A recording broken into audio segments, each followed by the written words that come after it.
Assalamualaikum students. Today I am discuss about study of malaria की study. ठीक है, तो फर्स्ट ऑफ ऑल हम ये देखते हैं कि मलेरिया क्या होता है. मलेरिया एक डिसीज़ है जिसने क्या किया है, किल मोर पीपल देन अदर.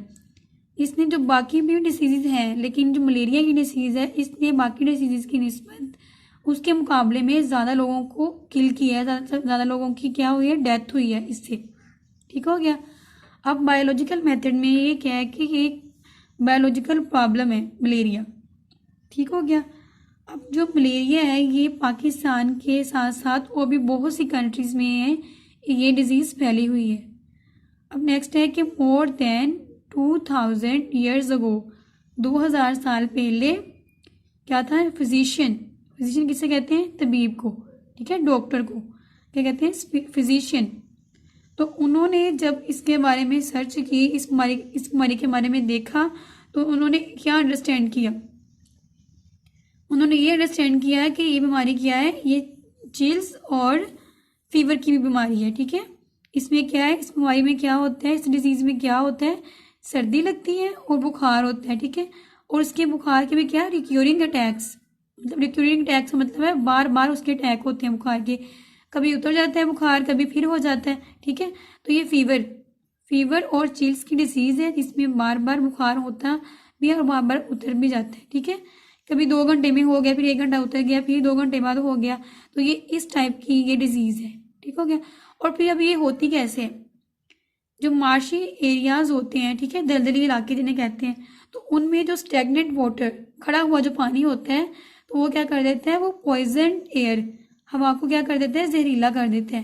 ठीक है, मार्शी एरियाज में जो खड़ा हुआ पानी होता है वो क्या होता है, गंदा पानी जो खड़ा हुआ होता है, तो फिर वो क्या हवा को आलूदा कर देगा. फिर जब उस हवा में जब इंसान जो है, पीपल हैं, जो लोग हैं, वो जब सांस लेंगे, उस हवा को इनहेल करेंगे, तो फिर क्या हो जाएगा, मलेरिया हो जाएगा. ठीक हो गया. आगे नेक्स्ट है मलेरिया जो है वो 2 इटालियन वर्ड्स थे, माला एंड एरिया. 2 इटालियन वर्ड्स थे जिनसे ये बना है. ठीक है, अब माला का क्या मतलब है, बैड, एंड एरिया का मतलब क्या है, एयर. ठीक है, बैड एयर, गंदी हवा. ठीक है, तो इसका इटालियन 2 वर्ड्स थे, उनसे उनको मिलाएं, माला और एरिया को मिलाएं तो ये मलेरिया ही बनता है. अब मलेरिया का मतलब इटालियन वर्ड्स में क्या है, बैड एयर. ठीक है, तो इसके बाद ये पहले बात हुई है कि मार्शी एरियाज का जो स्टैग्नेंट वाटर है उसमें सांस लेने से क्या होता है, मलेरिया होता है. तो इसको फर्दर इसकी क्लैरिफिकेशन के लिए जो वॉलंटियर्स थे उन्होंने मार्शी एरियाज का जो स्टैग्नेंट वाटर था उसका थोड़ा सा पानी ड्रिंक किया, थोड़ा सा पानी पिया, लेकिन उन्हें क्या, मलेरिया नहीं हुआ. ठीक है, तो इससे क्या जाहिर होता है कि जो ये स्टैग्नेंट वाटर है मार्शी एरिया का, ये जो है मलेरिया का बाइस नहीं है. ठीक है, इस हवा में सांस लेने से या ये पानी पीने से मलेरिया नहीं होता. ठीक है, तो नेक्स्ट हम आपको फर्दर स्टडी करते हैं कि कौन से आगे फर्दर प्रोसीजर, कौन से एक्सपेरिमेंट्स हुए हैं. फिर 17th century, America, new world. ठीक है, तो 17th सेंचुरी में जो अमेरिका था, इस न्यू वर्ल्ड से भी कहते हैं, तो ये डिस्कवर हुआ. ठीक है, 17th सेंचुरी से पहले ये किसी को नहीं पता था, लोग नहीं चाहते थे कि समंदर पार एक जो और मुल्क है वहाँ पे भी लोग रहते हैं.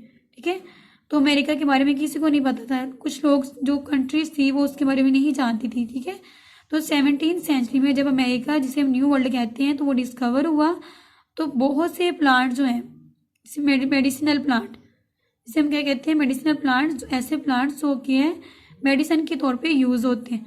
तो जो मेडिसिन प्लांट्स थे वो अमेरिका से यूरोप की तरफ भेजे जाते थे. ठीक है, ऐसे पौधे जिनसे हम क्या मेडिसिन बना सकते हैं, उसे मेडिसिन के तौर पे यूज़ करते हैं, तो वो प्लांट्स जो थे वो अमेरिका से यूरोप भेजे जाते थे. ठीक है, अमेरिका से यूरोप भेजे जाते थे. उसके बाद जो क्या है, क्यूना जो क्या है, एक प्लांट की छाल थी. ठीक है, अब छाल किसे कहते हैं, बार्क, जो कि प्लांट के जो ट्री है, सॉरी ये ट्री है, क्यूना एक ट्री था, और ये किसके लिए यूज़ होता था, क्यूरिंग फीवर के इलाज के लिए. ठीक है, बुखार के इलाज के लिए क्या यूज़ होता था, क्यूना जो कि एक ट्री था. और बहुत जल्द ये इम्पॉसिबल हो गया कि इसको यूरोप भेजा जाए, क्योंकि ये इतना ज़्यादा इफेक्टिव था कि बहुत जल्द ये बहुत अच्छे से ये फीवर को क्योर करता था। ठीक है, फीवर के इलाज के लिए बहुत फ़ायदेमंद था, बहुत बेनिफिशियल था। तो बहुत जल्द ये इम्पॉसिबल हो गया कि ये यूरोप भेजा जा सके। ठीक है,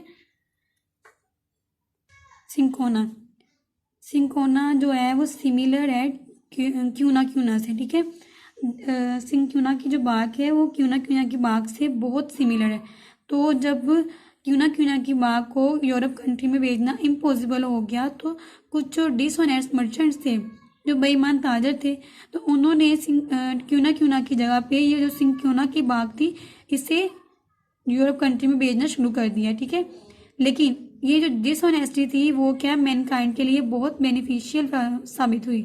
वो कैसे कि जो सिंकोना की पहले तो जो क्यूना की जो बाग थी वो तो सिर्फ फीवर के लिए बेनिफिशियल थी, लेकिन जब ये सिंकोना की जो बाग है ये मलेरिया के लिए उनके फायदेमंद साबित हुई कि मलेरिया के इलाज के लिए, मलेरिया के ट्रीटमेंट के लिए भी सिंकोना की बाग को यूज़ किया जाने लगा।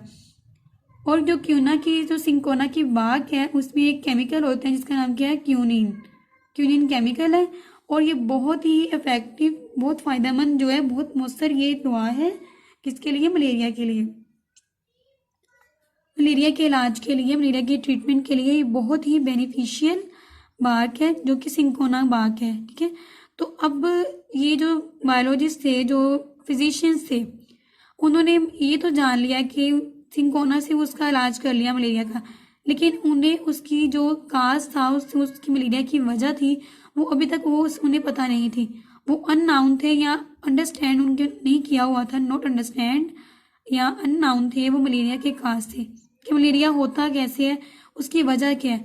तो उसके बारे में अभी तक जो फिजिशियन थे उन्होंने अंडरस्टैंड नहीं किया था, वो उसके बारे में नहीं जानते थे। ठीक है, फिर जो है 200 ईयर्स लेटर, 200 साल के बाद क्या था कि उन्होंने डिस्कवर किया, उन्होंने फाउंड किया कि जो कुछ जो डिसीजेज हैं वो किस वजह से होती हैं, टीनी लिविंग ऑर्गेनिजम्स, जो छोटे छोटे लिविंग ऑर्गेनिजम्स हैं उनकी वजह से कुछ डिसीजेज होती हैं। फिर नेक्स्ट ये बिलीव कर लिया गया कि ये जो मलेरिया है ये भी क्या है, माइक्रो ऑर्गेनिजम्स की वजह से होता है। ठीक है, मलेरिया का काज क्या है, माइक्रो ऑर्गेनिज्म। तब उन्होंने इसके ये फाउंड करने के बाद उन्होंने ये बिलीव कर लिया कि जो मलेरिया है वो भी क्या है, माइक्रो ऑर्गेनिज्म से ही होता है। ठीक हो गया। नेक्स्ट है 1878 में फ्रेंच आर्मी फिजिशियन, ठीक है, फ्रेंच आर्मी फिजिशियन जिसका क्या नाम था, लिवरॉन जिसका नाम था। तो उसने जो उसकी काज थी मलेरिया की उसके बारे में जानना शुरू कर दिया। तो उसने क्या देखा, उसने जो मलेरियल पेशेंट थे, ऐसे पर्सन जिन्हें मलेरिया हुआ था, उसके जो ब्लड की थोड़ी सी अमाउंट ली, small amount of blood of malarial patient के ब्लड की थोड़ी सी अमाउंट ली और उसका एक्सपेरिमेंट किया, उसको माइक्रोस्कोप के जरिए उसने देखा। तो उसने क्या देखा कि ऑब्जर्वेशंस उसने की, उसने क्या देखा कि उसके ब्लड में क्या है, टीनी लिविंग क्रिएचर्स हैं, छोटे छोटे लिविंग ऑर्गेनिजम्स पाए जाते हैं। लेकिन ये जो उसने एक्सपेरिमेंट ऑब्जर्वेशंस की थी इसको ज़्यादा सपोर्ट नहीं मिली। जो दूसरे बायोलॉजिस्ट थे, दूसरे फिजिशियंस थे, उन्होंने इसकी जो ये ऑब्जर्वेशन थी इसको ज़्यादा इस पर बिलीव नहीं किया। ठीक है, फिर नेक्स्ट 2 ईयर्स लेटर, फिर 200 साल बाद कुछ same process is done by another physician. यही सेम प्रोसेस जो था, एक और फिजिशियन जो था, एक और तबीब था, उसने ये सेम प्रोसीजर किया। उसने भी मलेरियल पेशेंट का ब्लड लिया, उसे माइक्रोस्कोप के जरिए ऑब्जर्वेशन उसकी की, तो उसने भी क्या, सेम टिनी लिविंग क्रिएचर्स उसने देखे उसमें। फिर ये जो सेकंड ये डिस्कवरी थी, सेकंड जो उन्होंने प्रोसेस किया था, दूसरी जो डिस्कवरी थी इसके बारे में, दूसरी दरियाफ्त थी, तो उसके 3 साल बाद, ठीक है, 3 ईयर्स आफ्टर, ये सेकंड डिस्कवरी पहले जो लिवरॉन ने की थी, सेकंड में ये थी जो 2 ईयर्स लेटर थी, और थर्ड में ये थी। तो सेकंड डिस्कवरी के 3 ईयर्स आफ्टर, 3 साल बाद जो ये थे, same creatures were observed for third time. तो जब थर्ड टाइम डिस्कवरी की गई, थर्ड टाइम जो ऑब्जर्वेशंस की गई, तो सेम ही ये जो क्रिएचर्स थे फाउंड किए गए। ठीक है, फर्स्ट टाइम जो डिस्कवरी की कि फिर भी टीनी की ये चीज़ देखी गई, सेकेंड टाइम की तो फिर भी वही, अगर थर्ड टाइम उन्होंने ऑब्जर्वेशंस की तो उन्होंने सेम किस्म के लिविंग क्रिएचर्स देखे। तो फिर उसके बाद उन लिविंग क्रिएचर्स को, टीनी लिविंग क्रिएचर्स को क्या नाम दे दिया गया? प्लाज्मोडियम का। ठीक है, जो रियल पेशेंट के ब्लड में जो टीनी लिविंग ऑर्गेनिज्म थे उनका नाम क्या था? प्लाज्मोडियम। फिर उनका नाम प्लाज्मोडियम रख दिया गया।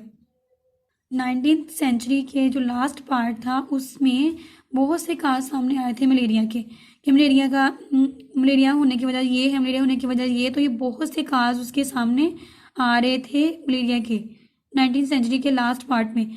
तो उनमें से उसके बाद जो 4 मेजर ऑब्जर्वेशंस बनी हैं, ठीक है, जो पीछे फिजिशियंस हैं, एक्सपेरिमेंट जो उन्होंने वर्क किया सारा, तो उन वर्क के बेस पे क्या है 4 ऑब्जर्वेशंस बनी हैं। फर्स्ट वन क्या है? मलेरिया। आगे मेरे मलेरिया का क्या रिलेशन है? मार्शी एरिया से। इसका क्या मतलब है कि मलेरिया का और मार्शी एरिया का कुछ ना कुछ आपस में रिलेशन है, कि यहाँ तो मलेरिया होता है वहाँ का पानी पीने से, या वहाँ की हवा में सांस लेने से, या वहाँ पे रहने से। ठीक है, तो इसका क्या मतलब है कि मलेरिया का मार्शी एरिया के साथ कुछ रिलेशन है। तो एक तो ऑब्जर्वेशन ये थी। नेक्स्ट क्या थी? क्यूनिन, जो कि इफेक्टिव ड्रग है। अब नेक्स्ट ऑब्जर्वेशन ये है कि क्यूनिन जो है वो मलेरियल पेशेंट के लिए, मलेरिया के इलाज के लिए बहुत इफेक्टिव ड्रग है। थर्ड वन है drinking water doesn't cause malaria, के जो पानी है मार्शी एरियाज का, जो गंदा पानी था दलदली इलाकों का, वो पीने से जो क्या है मलेरिया नहीं होता। तो थर्ड ऑब्जर्वेशन हमारे पास ये आई है। फोर्थ वन है प्लाज्मोडियम मलेरियल पेशेंट ब्लड। क्या है कि प्लाज्मोडियम जो है हर मलेरियल पेशेंट के ब्लड में प्लाज्मोडियम होना चाहिए, कि क्या मलेरिया में मतलब जो पेशेंट है उसके खून में क्या है? प्लाज्मोडियम है। तो ये जो ऑब्जर्वेशन थी, ऑब्जर्वेशन के बाद हमारा जो नेक्स्ट 4 स्टेप जो आता है बायोलॉजिकल मेथड में, एक बायोलॉजिकल प्रॉब्लम को सोल्व करने में, तो वो क्या होता है? हाइपोथेसिस।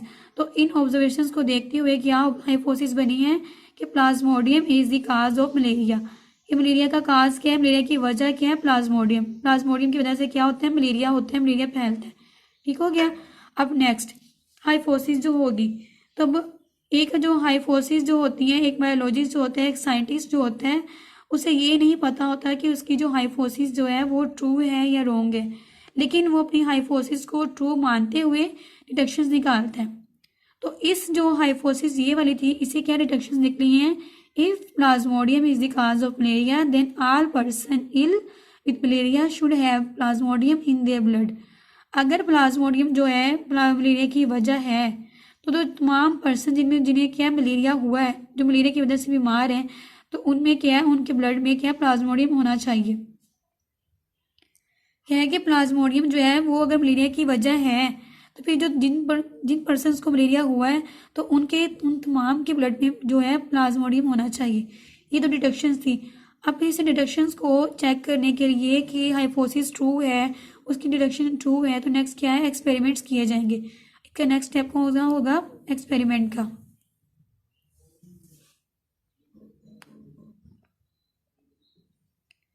अब एक्सपेरिमेंट में क्या है? 100 मलेरियल पेशेंट्स लिए, 100 मलेरियल पेशेंट का ब्लड लिया है और 100 हेल्थी पर्सनस का ब्लड लिया है।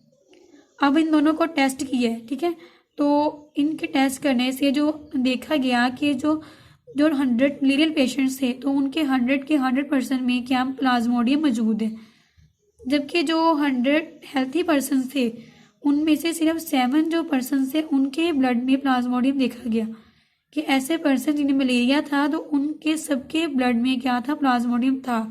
लेकिन जो 100 हेल्थी पर्सन थे उनमें से सिर्फ 7 के ब्लड में प्लाज्मोडियम था। तो ये उनके ब्लड में प्लाज्मोडियम कहाँ से आया? तो ये जो था इंक्यूबेशन जो पीरियड है, उस इंक्यूबेशन पीरियड के दौरान उनके ब्लड में जो क्या है उनके ब्लड में प्लाज्मोडियम इंटर हुआ। अब ये इंक्यूबेशन पीरियड क्या होता है?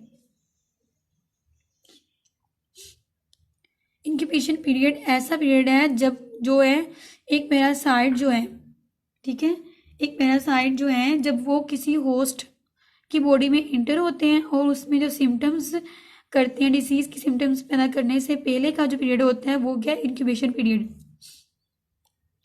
फॉर एग्जाम्पल, जैसे कोई पैरासाइट किसी होस्ट के बॉडी में इंटर हुआ है और उसने बीमारी कॉज की है, बीमारी के कॉज करने से पहले का पीरियड और उसके इंटर होने से बाद का पीरियड, इनके जो दरमियान का पीरियड होगा उसका जो होस्ट जो पैरासाइट है होस्ट बॉडी में दाखिल हुआ है और उसने बीमारी कॉज करने से उस पहले का जो पीरियड होगा, बीमारी कॉज करने से पहले का पीरियड और होस्ट की बॉडी में एंटर होने के बाद का पीरियड, तो ये जो सेंटर वाला दरमियान का पीरियड होगा वो क्या होगा, इंक्यूबेशन पीरियड। तो ये जो इंक्यूबेशन पीरियड के दौरान जो है प्लाज्मोडियम जो है वो कुछ पर्सनस की बॉडी में इंटर हुए हैं। ठीक हो गया। तो ये जो रिजल्ट था, इसे एक्सपेरिमेंट से जो रिजल्ट निकला है तो ये बहुत कन्विंसिंग था। ठीक है, ये जो कि कायल करने वाला पीरियड था, तो इससे हमें क्या प्रूव हुआ है कि ये हाइपोथेसिस जो है वो ट्रू है। Prove that this hypothesis is true. तो इन सब एक्सपेरिमेंट से ऑब्जर्वेशन या जो था उसके बाद जो हाइपोथेसिस थी, तो ये उसके बाद लास्ट वाला स्टेप था एक्सपेरिमेंटेज। तो इससे हमें क्या जाहिर हुआ है कि ये जो हाइपोथेसिस जो है वो ट्रू है। ठीक हो गया। तो स्टूडेंट्स से ये था हमारा आज का लेक्चर। बाकी जो मीडिया के बारे में बाकी जो फर्दर डिस्कशन है वो हम नेक्स्ट लेक्चर में डिस्कस करेंगे इंशाल्लाह। तब तक के लिए अल्लाह हाफिज़। Thank you.